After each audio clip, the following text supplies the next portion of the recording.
Mutual fund advisor అండి. So చాలా మంది మనకి నడవాళ్ళందరూ ఎంటర్ప్రెన్యూర్సే కాబట్టి చెప్తున్నాను. సో చాలా మంది మనం ఇన్కమ్ మీద దృష్టి పెట్టడం కానీ దాన్ని ఫ్యూచర్ కోసం సేవ్ చేసుకోవడంలో ఫెయిల్ అవుతున్నాం. ఎక్కడ ఏ ప్లాట్ఫామ్లో మనం ఇన్వెస్ట్ చేయాలి, ఏది మనకు మంచి రిటర్న్స్ ఇస్తాయని చూస్ చేసుకోవడంలో మాత్రం ఫెయిల్ అవుతున్నాము. ఇది ఎలా ఫెయిల్ అవుతున్నాం అనేది మాత్రం ఇప్పుడు మీకు చూపిస్తాను. ఎందుకు మనం ఎలా చూస్ చేసుకోవాలి ప్లాట్ఫామ్. సో ఇది ఒక అవేర్నెస్ సెషన్ లాగా పెట్టాను. సో అవేర్నెస్ ఉంటే కనుక మీరే చూస్ చేసుకోగలుగుతారు. సో అందరికీ గుడ్ మార్నింగ్ అండి. Good morning. కొంచెం అందరూ నాకెళ్ళి చూస్తే ప్రెజెంటేషన్కి వెళ్ళి చూస్తే నేను పర్వాలేదు. సో ఫైనాన్షియల్ ప్లానింగ్ అండి.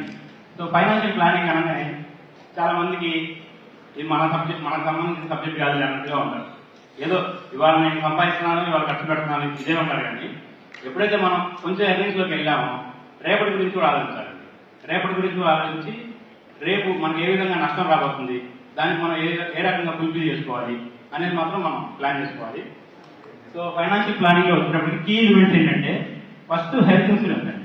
సో ఇన్సూరెన్స్ ప్రయారిటీ ఇచ్చిన తర్వాతే మనం ఇన్వెస్ట్మెంట్స్కి వెళ్ళాలి, సేవింగ్స్ కానీ ఇన్వెస్ట్మెంట్స్ కానీ. లేదు అంటే మనం సేవ్ చేసుకునేవన్నీ కూడా పోయే అవకాశం ఉంది. So health insurance, life insurance, next మనం ఏదైనా సేవింగ్స్ కానీ ఇన్వెస్ట్మెంట్స్ కానీ చేయాలండి. సో సేవింగ్స్ ఇన్వెస్ట్మెంట్ చేసే ముందు మనం ఏం చూడాలంటే ఇన్ఫ్లేషన్ రేట్ అండి. ఇన్ఫ్లేషన్ రేట్ అంటే 10 సంవత్సరాల క్రితం ₹1,00,000, ఇవాళ ₹1,00,000 ఒకటి కాదు, వాల్యూ మారిపోతుంది. ఏ రోజు కాదు, ఎంత పర్సెంట్ మారిపోతుంది అంటే ఇన్ఫ్లేషన్ రేట్ బట్టి మనం క్యాల్కులేట్ చేస్తాం. సో మన ఇండియన్ ఇన్ఫ్లేషన్ రేట్ వచ్చేసి మీకు గూగుల్లోనే స్క్రీన్ షాట్ పెట్టానండి. సో మన ఇండియాలో ఇన్ఫ్లేషన్ రేట్ వచ్చేసి 6.7 అండి. సో యావరేజ్ మనం 6 అనుకున్నా కానీ మనం ఎక్కడ ఇన్వెస్ట్ చేసినా కానీ 6% కంటే ఎక్కువ వచ్చే దగ్గర మనం ఇన్వెస్ట్ చేయాలి. 6% వస్తుందంటే మనకు లాభం రాదండి, ఎందుకంటే 6% ఆల్రెడీ పెరిగిపోతుంది. సో మనకున్న ఆప్షన్స్ ఏంటి, వాటి రిటర్న్స్ ఎలా వస్తుంది చూస్తామండి. సో ఫస్ట్ లైఫ్ ఇన్సూరెన్స్ అండి. ఇక్కడ వచ్చేసి మనకు 4 to 7% రిటర్న్స్ వచ్చే అవకాశం ఉంది. Next bank FD 6 to 7%. Post office 4 to 8.2 అండి. 8.2 కూడా సుకన్య సమృద్ధి ఇన్సూరెన్స్ ఇస్తున్నారు, మిగతా అన్ని తప్పే ఉన్నాయి. సో 4 to 8.2 ఉందండి. అలాగే సుకన్య సమృద్ధి 8.2 ఉందండి.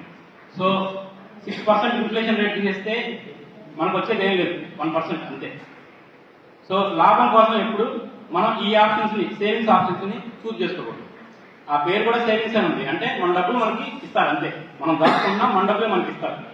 సో మనకు లాభం రావాలంటే ఏం చేయాలంటే ఇన్వెస్ట్మెంట్ ఆప్షన్కి వెళ్ళాలి.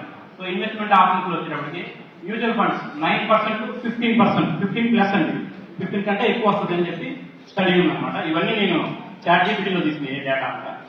సో అలాగే గోల్డ్ వచ్చేటప్పటికి ఏదో నిన్న మనం పెరిగిన రేట్ కాకుండా హిస్టారికల్ సిన్స్ స్టార్టింగ్ చూస్తే మనం 8 to 12% ఉందండి గ్రోత్ రేట్ అండి గోల్డ్. సో రియల్ ఎస్టేట్ వచ్చేటప్పుడు కూడా 5 to 15% అండి. అన్ని ఇన్నర్ రింగ్ రోడ్లు ఉండవు కదా, సో అంత గ్రోత్ రాదు ఎక్కడ. సో మనం ఒక ప్రాపర్టీ తీసుకొని దాని గ్రోత్ కోసం వెయిట్ చేసేటంటే కూడా మనకి మంచి ప్లాట్ఫామ్ చూస్ చేసుకుంటే మనకి ఇంకా ఈజీగా ఉంటుంది. సో ఇవాళ మన సబ్జెక్ట్ వచ్చి మ్యూచువల్ ఫండ్స్ కాబట్టి నేను మ్యూచువల్ ఫండ్స్ గురించి చెప్తానండి.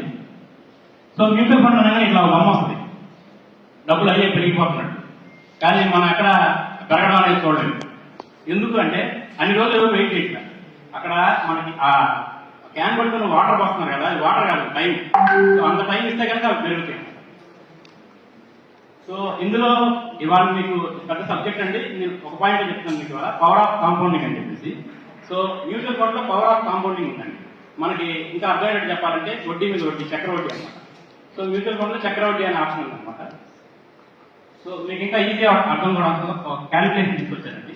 ఫర్ సపోజ్ మీరు ఇవాళ 5 lakhs ఇన్వెస్ట్ చేశారు మ్యూచువల్ ఫండ్ లో, నేను 15% రిటర్న్ వస్తుందని చెప్పాను మీకు.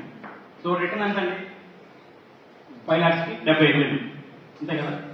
సో మీ బ్యాలెన్స్ ఎంత, 5,75,000. సో సెకండ్ ఇయర్ మీకు మీ ఇన్వెస్ట్మెంట్ ఎంత, 5,75,000. సో రిటర్న్స్ ఎంత మీదకి రావాలి. సో ఇలా ఎప్పటికప్పుడు మారిపోతుంది అనమాట మీ రిటర్న్స్ అని. సో మీ వాల్యూ పెరిగిపోతా ఉంటుంది. చాలా మంది అంటారు ఏమైనా మ్యూచువల్ ఫండ్ స్కీమ్ లో మేము ఎన్నాళ్ళు పెట్టుకోవాలండి, ఎన్నాళ్ళు పెట్టుకుంటే మాకు లాభం వస్తుందండి, మధ్యలో తీసుకుంటే ఏమన్నా నష్టమా అని అడుగుతూ ఉంటారు. సో ఈ క్యాలిక్యులేషన్ మీరు కరెక్ట్గా చూస్తే మీకే అర్థమవుతుంది లాభమా నష్టమా ఎన్నాళ్ళు ఉంచుకోవాలి. సో ఇలా పెరిగిపోతూ ఉంటుందండి. మరి మీరు ఎన్నాళ్ళు పెట్టుకుంటారు? నాకు చాలు, ఈ లాభం చాలు అనుకుంటే తీసేసుకోవచ్చు. లేదు అనుకోండి, కంటిన్యూ చేస్తున్నాం అనుకోండి, ఇలా మారిపోతా ఉంటుంది. రోజు మనం 5 లక్షలు పెట్టా వెయిట్ చేస్తున్నాం అంతే, రిటర్న్స్ అవే జనరేట్ అవుతుంది. సో మీరు 5 లక్షలు పెట్టి 15 సంవత్సరాలు అక్కడ వెయిట్ చేస్తే 40 లక్షలు అయిపోయింది. సో ఇంత సింపుల్ ఉంది కదా, మరి ఏంటంటే మ్యూచువల్ ఫండ్ లెక్క భయం పెట్టి అందరూ పెట్టుకోవచ్చు కదా అంటే, ఇది మార్కెట్ లింక్డ్ అండి. సో మార్కెట్ లింక్డ్ అంటే మనకు అప్ అండ్ డౌన్స్ ఉంటాయి. సో ఫస్ట్ 3 ఇయర్స్ మార్కెట్ పెరిగినా తగ్గినా మనకు అప్ అండ్ డౌన్స్ ఉంటాయి కాబట్టి ఫస్ట్ 3 ఇయర్స్ లో మనం ఏం ఎక్స్పెక్ట్ చేయకూడదు. సో తర్వాత నుంచి మనకు రిటర్న్స్ అనేది జనరేట్ అవుతాం. సో అలా మంత్లీ కనుక మీరు ఇన్వెస్ట్ చేస్తే దాని క్యాల్కులేషన్ కూడా చూపిస్తున్నాను. సో మంత్లీ కనుక మీరు 15,000 కనుక ఇన్వెస్ట్ చేస్తే 15% చొప్పున 15 ఇయర్స్ మీరు ఇన్వెస్ట్ చేస్తే కనుక 1 crore అవుతుంది. 15-15-15 ఫార్ములా ఉంటుంది. సో 1 crore అవ్వాలంటే 15,000 చొప్పున 15 సంవత్సరాలు మనం ఇన్వెస్ట్ చేయాలి. సో ఇక్కడ చూస్తే ఫస్ట్ 3 ఇయర్స్ మీకు పెద్ద గ్రోత్ లేదు.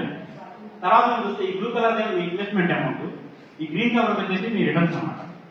సో కొన్నాళ్ళ తర్వాత డబ్బు సంపాదిస్తాం. సో అంత రిటర్న్స్ మనం మ్యూచువల్ ఫండ్స్ లో చూడొచ్చండి. ఇంకా మీకు డీటెయిల్ ఎక్స్ప్లెనేషన్ కోసం నన్ను కాంటాక్ట్ చేయండి. Thank you. So mutual fund excitement గా ఉంది, మరి దాని ప్రాసెసింగ్ అది కూడా తెలియక చాలా మంది ఆగిపోతారండి. ఏం అవసరం లేదు, జస్ట్ మీ Aadhaar card, PAN card, bank proof ఉంటే చాలు. Thank you.